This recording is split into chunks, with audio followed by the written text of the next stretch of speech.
ശ്രീലേഖ IPSും അശ്വനിയും അങ്ങനെ തുടങ്ങിയ പലരും ഉണ്ടെങ്കിലും കനൽ ഒരു തരിയേ ഉള്ളൂ BJPക്ക്. അത് ശോഭാ സുരേന്ദ്രനാണ്. പക്ഷെ അത് ആ ഒരു തരി മതി, വലിയൊരു തരിയാണ്.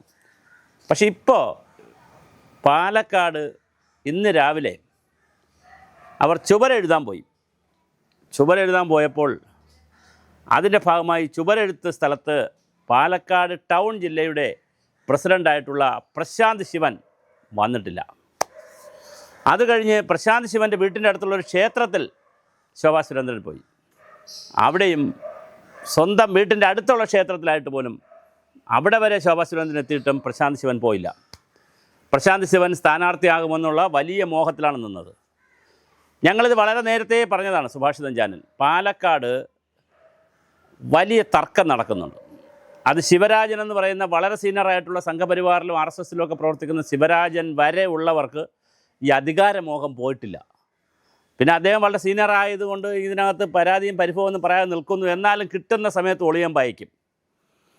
നമ്മൾ പല വാർത്തകളും കണ്ടതാണ്. കൃഷ്ണകുമാർ അവിടുത്തെ വലിയൊരു നേതാവായി നിൽക്കുന്നു.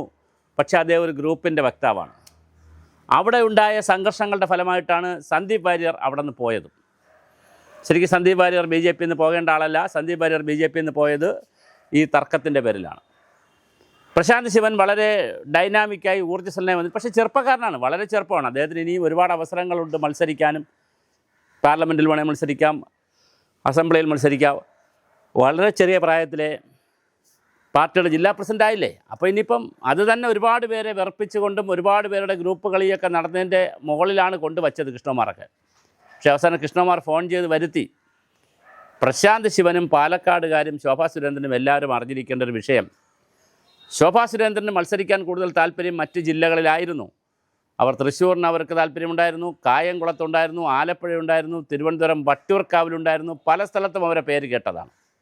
പക്ഷേ പാലക്കാട് തന്നെ ശോഭാ സുരേന്ദ്രൻ മത്സരിക്കണമെന്ന് പറഞ്ഞത് കേന്ദ്ര ആഭ്യന്തരമന്ത്രിയും കേന്ദ്ര ഇൻ്റലിജൻസ് ബ്യൂറോയുടെയൊക്കെ റിപ്പോർട്ടിൻ്റെ അടിസ്ഥാനത്തിലാണ്.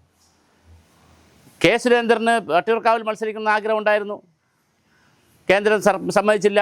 കേന്ദ്ര BJP പറഞ്ഞ് പറ്റില്ല, മഞ്ചേശ്വരത്ത് തന്നെ മത്സരിക്കണം. അപ്പോൾ അതിൻ്റെ ഗുണം അവിടെ കിട്ടാൻ പോകുന്നു. സുരേന്ദ്രൻ വലിയ രീതിയിലാണ് ഹൈപ്പ് ഉണ്ടാക്കിയിരിക്കുന്നത്.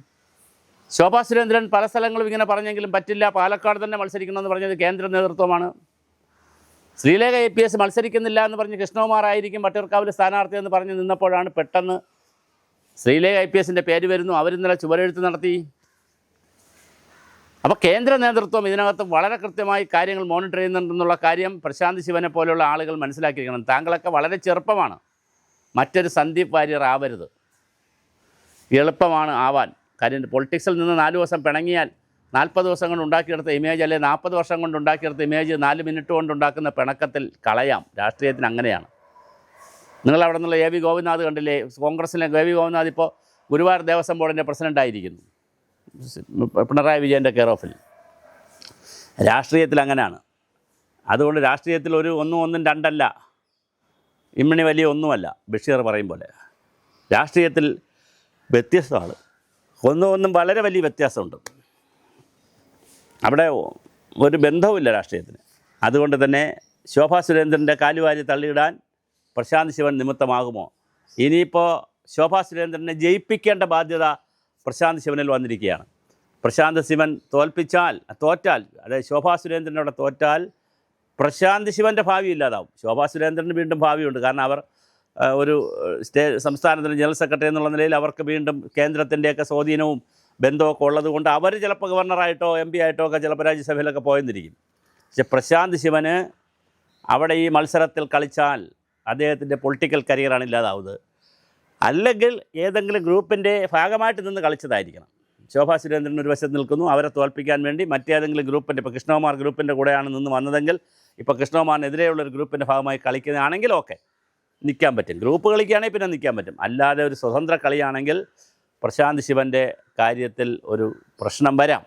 അവിടെയാണ് ശോഭാ സുരേന്ദ്രൻ ജയിക്കുമോ ഇല്ലയോ, ജയിക്കാനുള്ള എല്ലാ സാധ്യതയുള്ളൊരു മണ്ഡലമാണ് അവിടെ. പ്രത്യേകിച്ച് അവിടെ നമ്മുടെ E. ശ്രീധരൻ സാർ വലിയ വോട്ട് പിടിച്ച സ്ഥലമാണ്. അതുപോലെ ഷാഫി പറമ്പിലല്ല ഇപ്പോൾ മത്സരിക്കുന്നത്, രാഹുൽ മാങ്കൂട്ടത്തിലില്ല, മത്സരിക്കുന്നില്ല. അപ്പോൾ കോൺഗ്രസിൻ്റെ സ്ഥാനാർത്ഥി പോലും ആരെന്നറിയത്തില്ല. സുരേഷ് പിന്നെ V S Achuthananda PA Suresh ആണെങ്കിൽ മലമ്പുഴയിലാണ് മത്സരിക്കുന്നത്.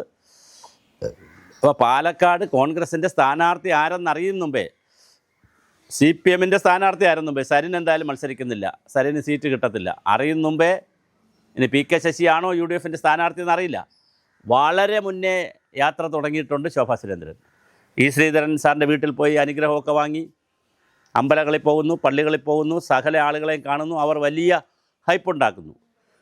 ഇത്രയും വലിയ ഹൈപ്പുണ്ടാക്കി അവർ പാലക്കാട് മുന്നേറുമ്പോഴാണ് സ്വന്തം പാർട്ടിക്കകത്തു നിന്ന് തന്നെ കാലുവാരുന്ന പരിപാടി നടക്കുന്നു. ഇത് പാലക്കാട് BJPയെ തകർത്തടിച്ച് വരുമോ, ജില്ലാ കമ്മിറ്റി തന്നെ പിരിച്ചുവിടേണ്ടി വരുമോ, അതോ എല്ലാവരെയും എടുത്ത് കൃഷ്ണകുമാർ അടക്കമുള്ള കൃഷ്ണകുമാറും വലിയ ഗ്രൂപ്പിൻ്റെ വക്താവാണ്. അപ്പോൾ കൃഷ്ണകുമാർ അടക്കമുള്ള വലിയ നേതാക്കളും സംസ്ഥാന നേതാക്കളും ചെറിയ നേതാക്കളും എല്ലാവരും പാലക്കാട് ചെല്ലുമ്പോൾ വലിയ ഗ്രൂപ്പ് രാഷ്ട്രീയക്കാരാണ്. അതുകൊണ്ടാണല്ലോ പ്രമീള ദേവി എന്ന് പറയുന്ന അവിടെ ഈ ഉണ്ടായിരുന്ന നഗരസഭയിൽ വലിയ ഭൂരിപക്ഷം ഉണ്ടായിരുന്നത് ഇപ്പോൾ ചെറിയ ഭൂരിപക്ഷമായി മാറിയത് ഈ തമ്മിലടിയാണ്.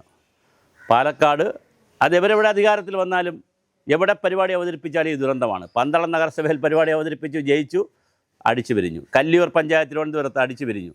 വെങ്ങാനൂർ പഞ്ചായത്ത് കളഞ്ഞു കുളിച്ചു. കള്ളിക്കാട് പഞ്ചായത്ത് കളഞ്ഞു കുളിച്ചു.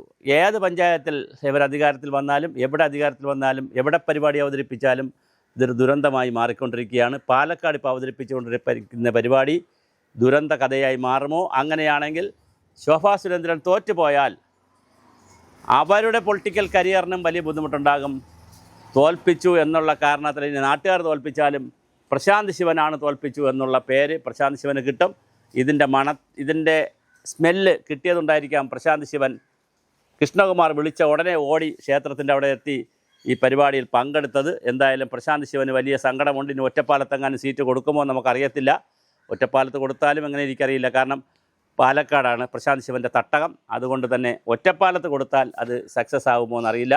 പക്ഷേ ശോഭാ സുരേന്ദ്രൻ തന്നെയാണ് പാലക്കാട് സ്ഥാനാർത്ഥി. കാരണം കേന്ദ്ര ഗവൺമെൻറ്റിൻ്റെ അമിത്ഷായുടെ ഇൻ്റലിജൻസ് ബ്യൂറോയും കേന്ദ്ര രഹസ്യാന്വേഷണ വിഭാഗവും BJPയുടെ വിഭാഗവും RSSൻ്റെ വിഭാഗവും എല്ലാം കൊടുത്തിരിക്കുന്ന റിപ്പോർട്ട് അനുസരിച്ച് ശോഭാ സുരേന്ദ്രന് മാത്രമേ പാലക്കാട് സീറ്റുള്ളൂ. അവർ നിന്നാൽ ജയിക്കാൻ സാധ്യതയുള്ള സീറ്റാണെന്നാണ് കൊടുത്തിരിക്കുന്ന റിപ്പോർട്ട്. അതുകൊണ്ട് മറ്റുള്ളവർ വർത്തമാനം പറയുന്നതിനകത്ത് കാര്യമില്ല. പ്രശാന്ത് ശിവൻ നിന്നാലും തോറ്റുപോകും. അതുകൊണ്ട് ഇപ്പം ചെയ്യാവുന്നത് ശോഭാ സുരേന്ദ്രനെ ജയിപ്പിച്ചെടുക്കുക. ബാക്കി പിന്നെ അടുത്ത അവസരം വരുമ്പോൾ അല്ലെങ്കിൽ മറ്റൊരു മണ്ഡലം വരുമ്പോൾ പ്രശാന്ത് ശിവനെ നോക്കാം. ചെറിയ പ്രായമാണ്. ഇനിയും ദീർഘകാലം രാഷ്ട്രീയത്തിൽ സാധ്യതയുണ്ട്.